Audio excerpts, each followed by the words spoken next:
In the last 2 years, I have tripled the prices on my artwork, and I've been getting full ask price. And I did that by using this one method that I'm going to elaborate on in this video. Today, we are about to jump in the van to go do an install. And basically it's a piece of art that we've framed and are taking it back to the client's house to throw back on the wall. And anyway, during the ride over there, I'm gonna be diving into a topic that I want to talk about that could probably help some aspiring artists out there, or some artists that are struggling to get the prices that they really want. And so we're gonna talk more about that today. Come on.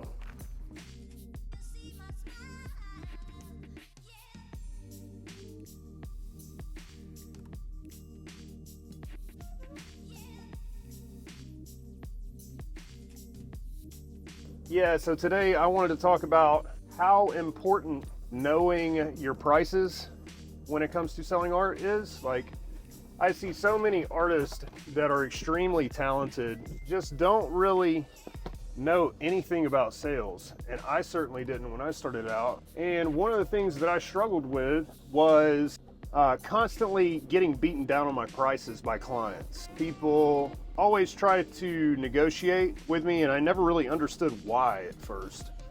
One of the things that really helped me get past that phase of not getting what my ask price was actually becoming clear on what my prices were. Because let me give you an example.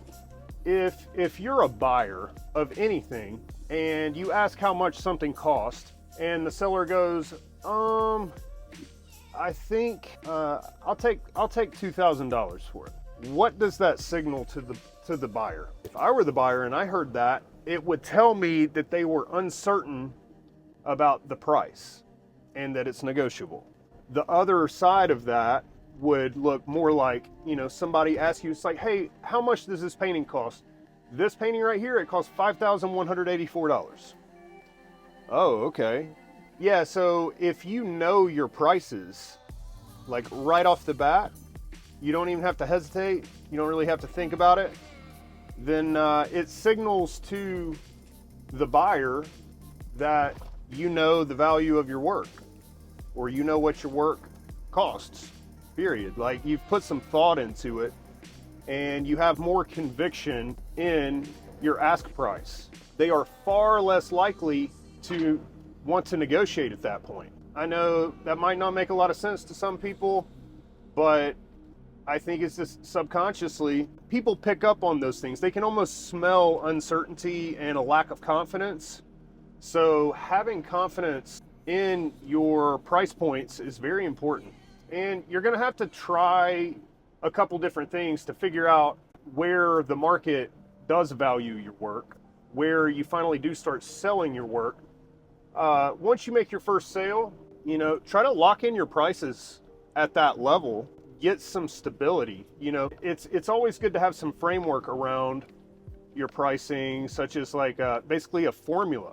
Like, I don't care if it's price per square inch, if it's price per square foot, or like every piece from this series is the same amount, or whatever works for you. Just have a formula. I don't care what the formula looks like, as much as just like having a blueprint for how to price your work. The only person who can really put a price on your work is you, the creator. At the end of the day, there's a big question. It's like, how do you value your work? Like, how do you value art? It's a tricky thing, but people complicate it much more than they need to. It's basically whatever somebody's willing to pay for it. It's as simple as that. So like, if you can get crazy prices for your art, do it. The only way to do that, though, is to ask those prices and put it out there with confidence and conviction. Keep those prices stable.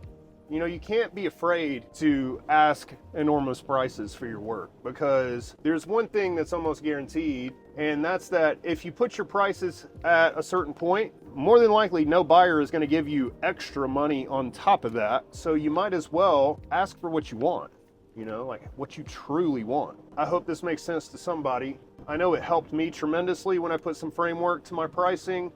and learned to really almost like memorize my prices and know my prices by heart. If you're not very good at keeping up with numbers or memorizing things, have a price sheet. You know, refer to the price sheet. Don't just wing it. Never wing it. That's what I would say. Try new things while you're still getting started and still, you know, getting your first few sales. Definitely try different methods, different things. We're going to be making a lot more videos like this. If you got value from the video, like the video, share it with a friend, share it with an aspiring artist, and we'll see you next time.